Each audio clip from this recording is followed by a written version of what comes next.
What is magic in a story about, anyway? Magic is something that's pretty much required for any fantasy novel, but what's it really about? Why have it in a story?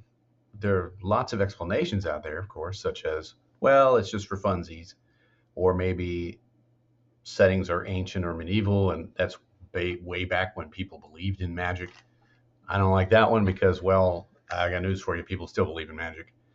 Um, Another one that maybe, as you've heard, is, well, it's just neato cool. It's a shiny kind of thing to include in a story, catches the attention of the reader because it's something that can't happen in the so-called real world. But other than that, there's not much to it. The truth is that magic isn't, you may have heard of hard or soft magic systems. It's not really about that, in my opinion. I don't think it's about who can use it, how complicated it is, or any of that stuff.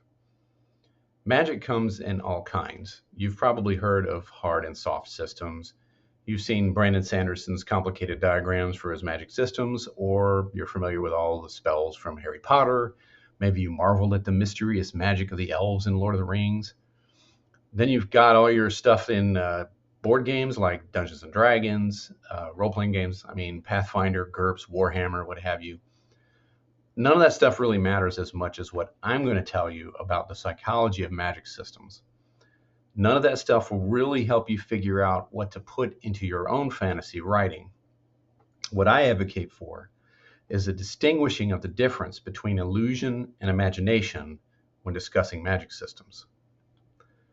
As I talked about in my Godzilla video previously, the fantasy elements in a fantasy type story can come in two varieties. Illusion is when an element of a story is just kind of there as a wish fulfillment, or it's kind of shocking or novel. Imagination, on the other hand, doesn't come from the ego, it comes from the non-ego, from a kind of deeper creative center of the psyche. Whereas illusion is just kind of shiny or maybe even just titillating, the products of the imagination have a genuine and deeper symbolic meaning. This includes not only fantastical elements such as giant lizards, but any of the fantastic elements to a story, including magic. And magic really showcases the difference between fantasy and illusion very well. Magic is when a character can do something extraordinary or otherwise impossible, like when Baez ignites would-be robbers in Abercrombie's First Law trilogy, or maybe Galadriel uses her mirror, or Gandalf torches attacking wargs in Fellowship of the Ring. Aside, that scene should have been in the movie, I'm just saying. But it's also in comic book stories, like when the Hulk turns into a big green rage monster, or when Spider-Man climbs walls. In fact, those two characters are actually a pretty good indication of what I'm talking about. So then what do these stories represent, or story elements represent on a deeper level? To understand whether or not your magic system will register on an emotional level, that is, be imagination-based rather than illusion-based, then you have to have some idea of what magic represents as a fantastical element in your story. I'll use King of the Forgotten Darkness as an example, my upcoming fantasy novel that's available for pre-order, link in this description. In this story, Liam is the last refugee from the forbidden magical world of Arentir. But when he learns that one of his family members is trapped there, he illegally returns, risking death and worse to save her. In my novel, magic represents an inner spark to create that takes a life of its own. And if you're a writer or another creative, in which case you might be because you're watching this, then you already know what I'm talking about. It's this creative urge that takes a hold of you and won't let go, won't let you focus on life. It can drive you up the wall. If you are someone like this in the story world of King of the Forgotten Darkness, then you're known as a Magisborn. And that's how this real world inner experience is being symbolized as a magical element in the story. It's a fantastical element.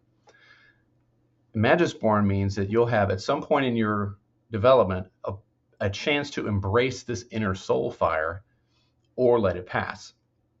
It's a one-time only deal. If you let it pass, you won't develop magical power, which is in some respects a good thing because magic is powerful but also a curse in many ways in this story. Mia is that character here. She has a once-in-a-lifetime chance to claim it and everything that goes with it. Magic is, in my story, very dangerous, not only to others, but to the caster. This is a symbol of how I think creative ability works. And that's what the imagination basis of this is. The more skilled and capable you become, the more it exacts its toll in the form of wizard marks, which are a major part of the story. With each spell comes another wizard mark, and these wizard marks can afflict you at any unknown time. All of this is psychologically symbolic on a deeper level. But like all symbols, the imagery is the best conveyor of the meaning. What I mean is that it's not easy to verbalize everything that I've put into this because I'm feeling my way into the symbols and the imagery with it. But this means that you'll know when you feel strongly that your magic system resonates emotionally, even if it's difficult to put into words, that you've got it right in the way I'm looking at it here. Now, if you read King of Forgotten Darkness, and I hope you do, you'll hopefully be able to see how I have woven the idea of magic into the imagery of the story. But for your own story, ask yourself, what does magic mean in my story world? Is it a symbol of higher order being, like in Lord of the Rings? Or maybe it's a symbol of immense but uncontrollable power of rage, like the Hulk or werewolves or about 1,000 anime characters out there. Just imagine if instead of transforming when he is enraged, the Hulk transformed whenever he fell asleep in a gazebo. And you'll understand what I'm getting at. The magic is a metaphor for the emotional reality.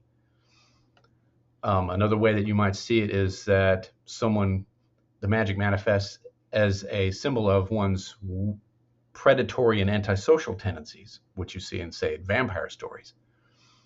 Maybe it's about the power that comes from overcoming immense trauma, as you see in Mistborn from Brandon Sanderson, or to a slightly different degree, Stormlight Archives.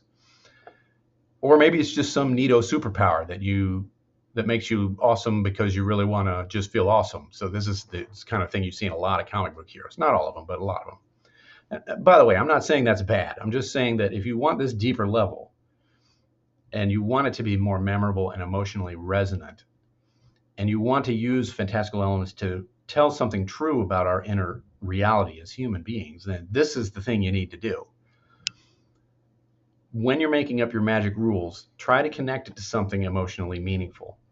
Try to connect it to the imagination rather than just making up shiny illusions from the ego. So there it is. If you enjoyed this, don't forget to like and subscribe. Sign up for my newsletter. You can get some updates on the upcoming fantasy novel and all the other stuff that I'm doing, scholarly stuff, nonfiction and fiction. I think it's all connected. That's the whole reason I'm doing this channel. And until then, I'll see you next time.